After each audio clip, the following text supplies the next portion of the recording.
ఎప్పుడు లేనని వర్షాలు. నేను సూటిగా మీడియా మిత్రులను అడుగుతున్నా, చిన్న వర్షం వస్తే హైదరాబాద్ అంతా మునిగిపోయేది, ఇండ్లన్నీ నీళ్ళలో కొట్టుకుపోయేది, టీవీలు ఫ్రిడ్జులు మంచాలు పేదోళ్ళు ఏడ్చేది. ఈసారి ఎన్నిసార్లు 60 ఏళ్ళు 70 ఏళ్ళు 80 ఏళ్ళ కంటే ముందు కురిసినంత అత్యధిక వర్షపాతం ఈరోజు నగరంలో కురిస్తే ఏ కాలనీలైనా ముంపుకు గురైనాయా?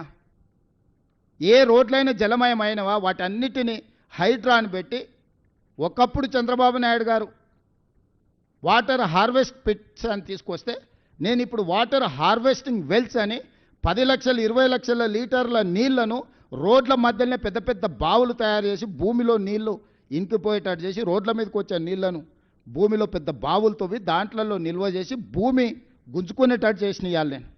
ఒకప్పుడు రాజ్భవన్ ముందర చిన్న వర్షం వస్తే ఎన్ని నీళ్ళు ఉండేది మీరు అందరు సాక్ష్యం కదా. మక్తాకు పోవడానికి అవకాశం ఉండేనా?